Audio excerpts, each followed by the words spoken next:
Dr. Perito, Paul, is one of my great teachers, and I regard him as a brother from another mother living in Miami. Thinking about him always makes me smile. I learned penile procedure from him, and Paul and I believe we are one of the Dr. Wilson's surrogate sons. So he has a very unique point of view, thinking about the other, stuffs. So when he talks about the penile procedure surgery, many people only talks about his own practice, but Paul does not. Paul does not talking about just his surgery. He talks about something bigger, penile procedure market itself and how to make it bigger and how to do it better. Something like that is his character. But at the same time, he has a very strong character. So many men, I would say, be fooled by his macho bravado character. But actually, he's not. He's a very considerate person, just like his surgery does. So if you look at his surgery, it's a very quick and slick surgery. He made it look so easy. But actually, in my eyes, it's just ingeniously polish it with tons of cases. So Paul is a very considerate man, but don't be fooled by his outlooks, muscular outlooks.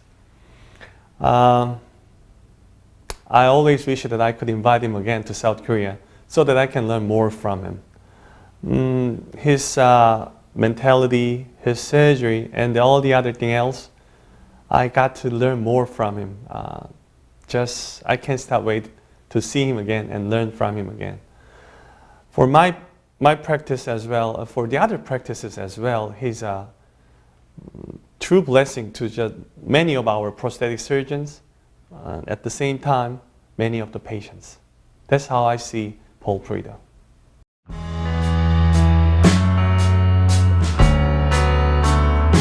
That's a great question. First thing and foremost, there's no doubt that sexual intimacy is probably number one over and above a psychological relationship, if you look at it. So the career that Dr. Park and I have devoted ourselves to is more meaningful to couples than anything else in their life in general. The second thing is why dedicate yourself to the surgical treatment of erectile dysfunction. I don't know if you are aware of this, but the very first treatment for erectile dysfunction was a penile implant.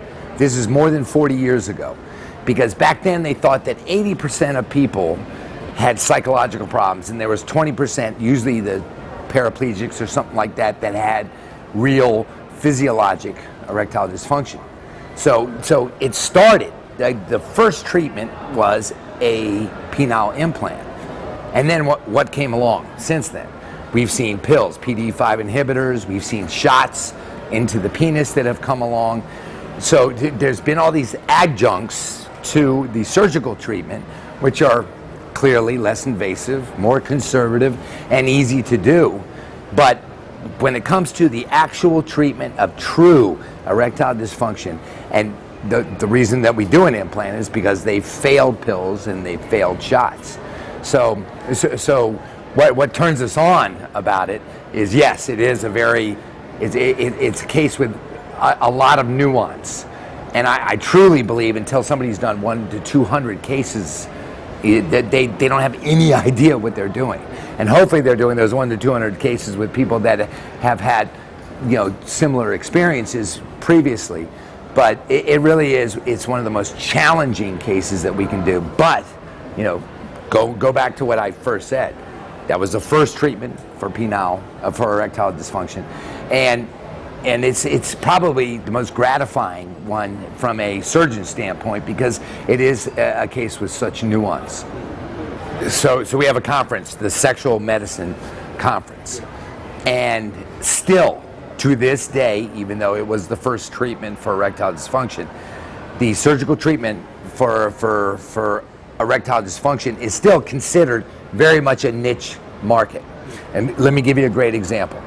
So in the US last year, there was 300,000 breast implants placed in the US. In the world, there was only 18,000 inflatable penile prostheses. And I've done 500, and Sean, I think, did 250. Dr. Park did 250. So this is an industry that has really not been tapped. And I do blame that on my colleagues, and we all blame it on ourselves, that we have not either trained people adequately or not spread the word that it really, when you reach that point, it is the best, safest, most efficacious way of treating erectile dysfunction. And those numbers, breast implants, penile implants, if you got 40 million men who have erectile dysfunction in the US, at least several million should have a penile implant. That's why I keep coming to these meetings, because someday it will be as ubiquitous as breast implants. That question is biased and it's loaded because we're assuming that it's stigmatized everywhere in the US. It's definitely not. And I'm from the Northeast. Yes, in the Northeast, very few people talk about it. I now live in Miami, where there's a large Latin culture, and there is absolutely no qualms in discussing erectile dysfunction. So it's very much a geographic thing. I'm not sure about in Seoul. I'm pretty sure, from what I understand from Dr. Park, that they're fairly open about it, but it's geographic, it's cultural, and it's something that one of the reasons that we come to these meetings is to continue to break down these barriers to people talking about something that is, and the thing I love to tell patients is, like, let's go back to the history. Everybody thought it previously 80% of it was psychological. That's not true. 90% of it is physiologic. So once they understand that it's physiologic, all the barriers break down. It doesn't matter if you're white, black, gay, straight, Christian, Jewish. There's no barriers once they understand that it's physiologic. So I think that once we educate people that it's a physiologic, in general, phenomenon, those barriers will all be broken down. The last 10 years, my practice, you heard that term, practice, not me. I'll never say me, it's my practice, has done more than anybody in the world, year after year after year. And you really have to look at it as, yeah, you're the captain of the ship, but I have the most amazing team on the planet. So what's the secret? Whether it's my scrub tech, my nurse, the anesthesiologist, the guys that come and train with me, everybody that comes into this team has an algorithm and a model that we follow to the T every time. Just like when you wake up in the morning, right? You shave the same way every single time. We do an implant the same way every single time. Now, I already told you, it's a case with great nuance, and that's where your experience and all these great people that have come and trained with me, I've learned from them, they learn from me. You get better at meeting small obstacles, but you do it the same way every single time with the same team every single day, and for some reason it's not boring. It's enjoyable, and the outcomes are they're really good. They're really good. I like having guys come to where I am better than going to where they are, because I would like for them to come and see me and my team, because without my team I'm nothing. You're as good as the weakest link of your team. And then I could go and to where they are and help that male or female urologist help build their team.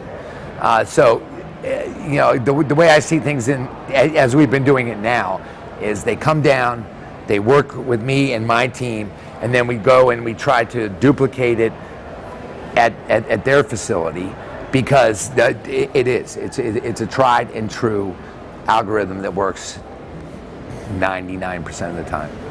I was hoping you would ask that. Okay, so I don't know if you realize, how many guys do you think I've trained? 400. Over, Dana, probably over 400. So I've trained over 400 guys. There's a few things that you look at. You look at their fund of knowledge, you look at their hands, their skills, and then you look at their ability to see things as they should be in the future. And I could tell you that, and I'm not patronizing Dr. Part, he's a guy who had all three things, and all three things at the highest level. Great surgical skills, great fund of knowledge. His fund of knowledge built by his own doing, because he took, his time, his family time, his money, and everything to go and train with everybody to learn different things, and he's been able to incorporate all three of those things: good hands, good fund of knowledge, and good look into the future. That this kid, and I call him a kid because he is. I could almost be his dad, but the guy really is. He's the future of prosthetic urology that I see, and I've seen a lot of them.